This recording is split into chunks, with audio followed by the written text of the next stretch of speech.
සුඛ බෝධින පුරා දිනසික ප්‍රදර්ශනය කළා කිසිම කෙනෙක්ගේ රුපියලක්වත් ගත්තේ නැහැ. අදත් එමයයි හෙටත් එමයයි අපෝස්තු දෙවියන්දා වෙනතෙක්වත් එහෙමයි. ඒතකොට ලංකාවේ ලක්ෂ සංඛ්‍යාත ජනතාව මේක නරඹලා තියෙනවා. අය 75 40 පැත්තකට දාලා මම මුන්සිල්ලෙන් දෙකක් කරනවා එකක්. ඔයාලා ජංගම දුරකථනයෙන් ගන්න ලස්සන වීඩියෝ එකක් Facebook අන්තර්ජාලයට මුදා හරින එක ෂෙයා වෙලා නොදකපු කෙනෙක් අපෝස්තු දෙවියන්දා වෙනතෙක් එයි. අනිත් ඉල්ලීම තමයි අද දින විදුලි මුදල් කවර කරගන්න අපිට රුපියල් 20000 ගණන් මුදලක් යනවා. පුළුවන් නම් කැමති නම් විතරක් ඔය ඉස්සරහ දින විදුලි ආධාර පෙට්ටිය වලට රුපියලක් හරි දාලා යන නැතත් කමක් නැහැ. මේ පැත්තේ ඉඳලා මේ පැත්තට ආචාර කරනවා පුරුදු නරඹන්න ආවම කියලා ආදරණීය ජනතාවට මම දැන් එහෙනම් කතාව ඔයාලට අහන්න විදින්න ඉඩ අවකාශය සකසන රයිට්. ඉන්න දැනක පරිස්සමෙන් ඉඳලා අත් දෙක බැඳගෙන කන් දෙක ඇස් දෙක හරියට අරගෙන මේ කතාව අහන්න.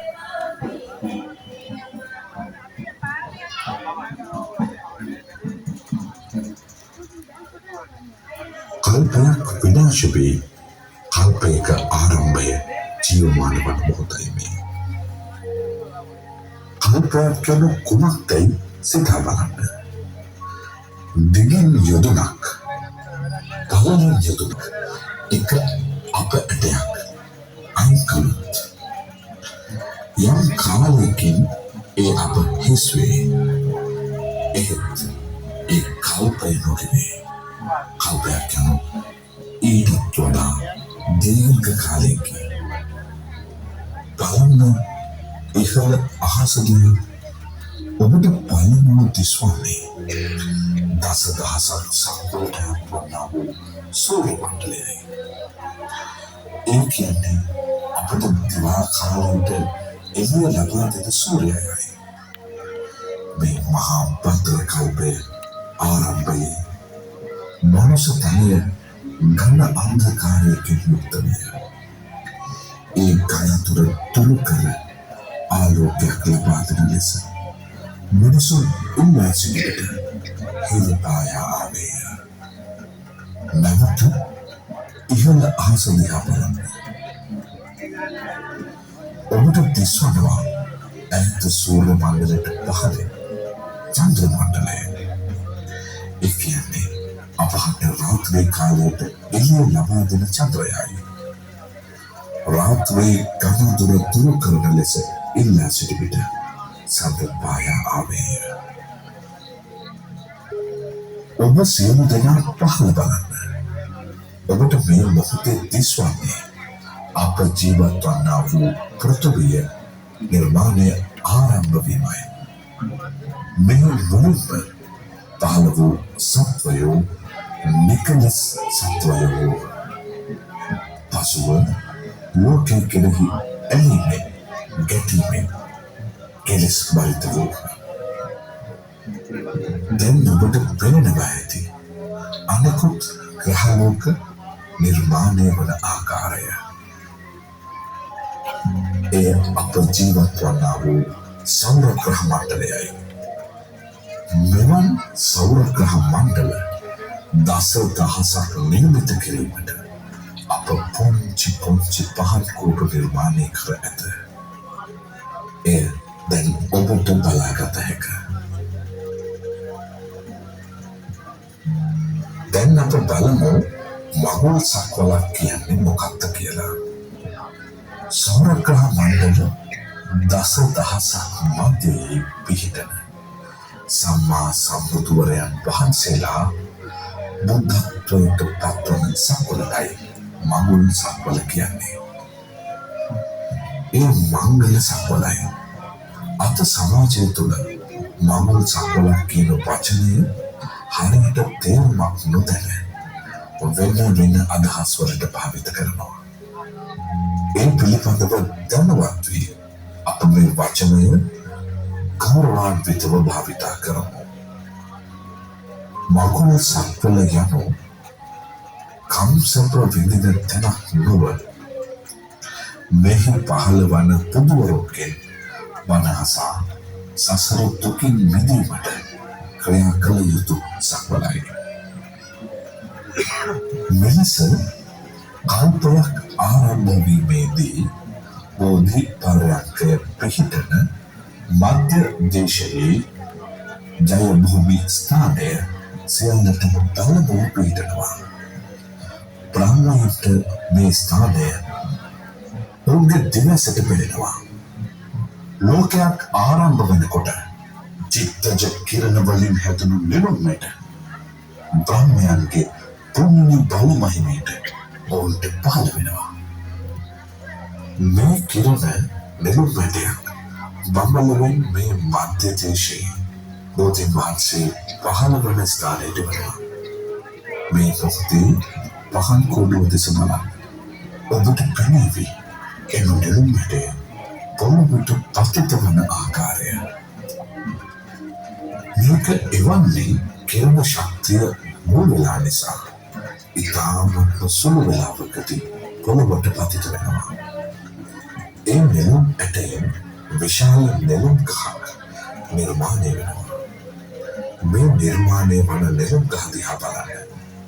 මේ නෙළුම් ගහ අකනිටා බඹලොව දක්වා විහිදී විශාල කිරණමය නෙළුම් බලක් හට ගන්නවා.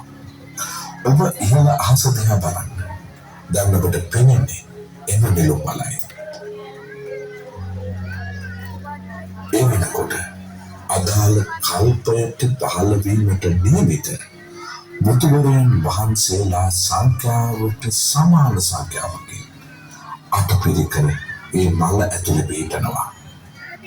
ඒ විදිහට උපරිම පිහිටන්නේ පහයි. ඒවා පිහිටන්නේ බුදුවරයන් වහන්සේලාගේ පාරමිතා බලයෙන්. මහා භද්‍ර කල්පයක් කියන්නේ බුදුවරයන් වහන්සේලා 5 බුදු වන කල්පයටමයි. ඒ තමයි උපරිම අවස්ථාව. මේ මලේ එක අටපිරිකරයක්වත් නැත්නම් ඒක බුද්ධ ශූන්‍ය කල්පයක්.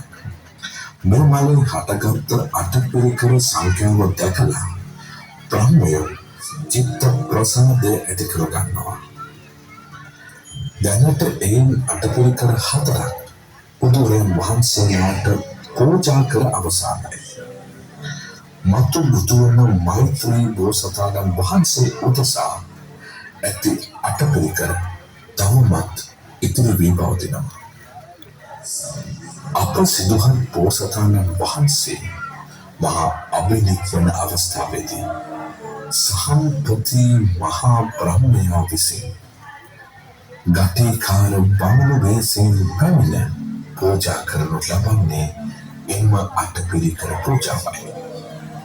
පහන් කෝඩුවේ පහළ පාදුම දෙස බලන්න ඔබට දැක බලාගත හැකි. ඔබ දැන් පහළ බලන්න. අප සිදුහත් බෝසතාණන් වහන්සේ මහා මායා දේවියගේ මව් කුසින් පහළ වීමේ අසිරිමත් සිදුවීම දැක බලාගත හැකි. සිදුහත් බෝසතාණන් වහන්සේගේ ඉපදීමත් සමග පහළ වන සහජාත වස්තුන් 7ක් ඇත. ලොව අන් කිසිදු සත්වයකට මේවා හට නොගනී. එම වස්තු මෙසේ දක්වමු. ජය ශ්‍රී මහා බෝධිය, මන්ත්‍ය මණ්ඩලය, යශෝදරා දේවිය, කාන්තිකාශ්වයා, කාලදායි ඇමති, ජන ඇමති, ආනන්ද හිමි. ඔබට පහන් කෝටුව මැද බලන විට ජම්බුද්වීපයේ මධ්‍ය දේශයේ පිහිටන බෝධි පර්යංකයක් දැකගත හැකියි. මේ තුන් ලෝකයම කම්පා කරමින් හා ලෝකාන්තරික නරකයේ පවා එළිය කරමින් අප ගෞතම සම්මා සම්බුදුරජාණන් වහන්සේ බුද්ධත්වයට පත්වන අවස්ථාව දැකගන්න. අප බුදු පියාණන් වහන්සේ සම්මා සම්බුද්ධත්වයට පත්වීමෙන් පසු ධම්ම සූත්‍රය දේශනාවත් සමග උතුම් ශ්‍රී සද්ධර්මය නිරූපණය කරමින් ඔබට දිස්වන ධර්ම චක්‍ර සමූහය දැක බලාගත හැකි.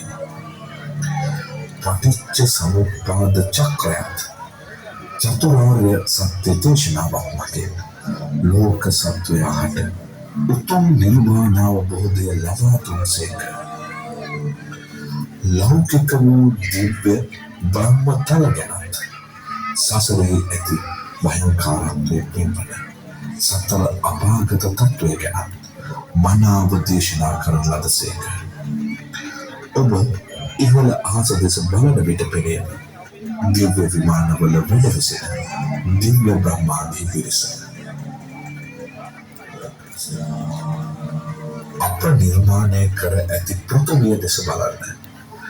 සංසාර ගමන කෙතරම් භයානකද.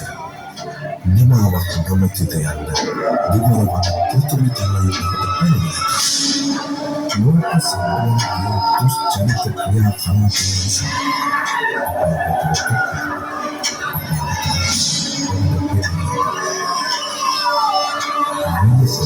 ලෝසතුගේ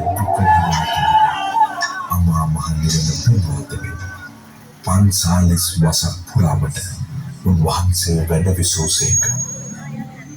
දස දහසක් සක්වලම කම්පා කරමින් උපවත්තන සැලුවේදී අප මහා සම්මා සම්බුදුරජාණන් වහන්සේ පිරිනිවනට වැඩිසේක. ගෞතම බුද්ධ ශාසනයෙන් අනතුරුව නැවත ආරම්භ වීමට නියමිත වෙත්තේ මෛත්‍රී බුද්ධ ශාසනයයි. මෛත්‍රී බුද්ධ ශාසනයෙන් පසු මේ මහා භද්‍ර කල්පයට නියමිත වෙති බුදු පියාණන් වහන්සේලාගේ ලොව පහළ වීම අවසානයි. නැවත බුදු පියාණන් වහන්සේ නමක් බිහිවීම හෝ බිහි නොවීම සිදුවන්නේ නැවත අලුතින් කල්පයක් ආරම්භ වීමයි. කල්පයක් ආරම්භ වීමට මේ කල්පය විනාශ වීම සිදුවිය යුතුයි. එය ඉතා දීර්ඝ කාලයක ක්‍රියාවලියකි. ඔවුන් මසින් ගින්නෙන් විවිධ ආකාරයෙන් හානිව කිනකින දෙවින ලෝකයේ දෙස බලන්න.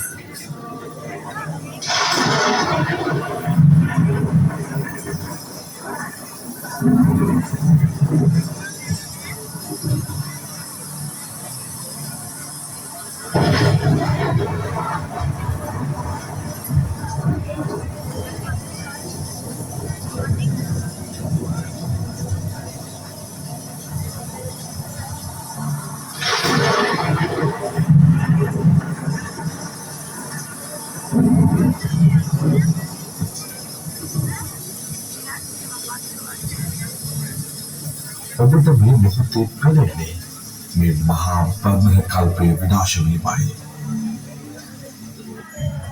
නැවත ඔබ අහසේ ඇති මුතු කොටේ දෙස බලන්න.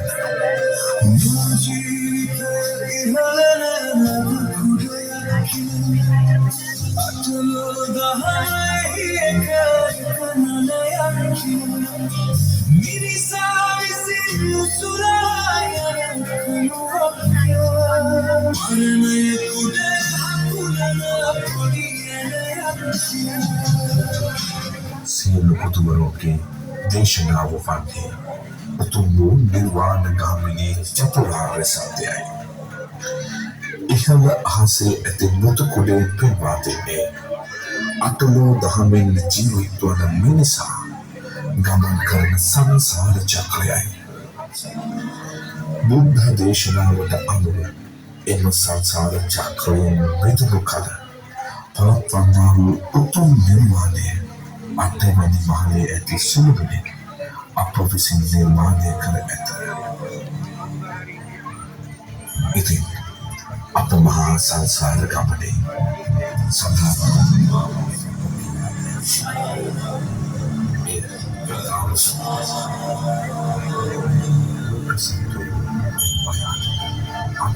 සසරේ අපාද විදිස්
අයිබෝන් සුබ රාත්‍රියක් වේවා ඔයාලා සියලු දෙනාට මේ ඔයාලා නැරඹුවේ ලොක් මවික වුණු ලොක් අන්දමන්ද වුණු ලොක් පුරුෂිස වුණු බෞද්ධ ආදරණීය ශනකාවගේ වන්දනාමානයට පාත්‍ර වූ ලෝක පුරුෂිස දැවැන්ත නිර්මාණය අසිරීම නම් බලපු ඔයාලට බොහොම ස්තුතියි.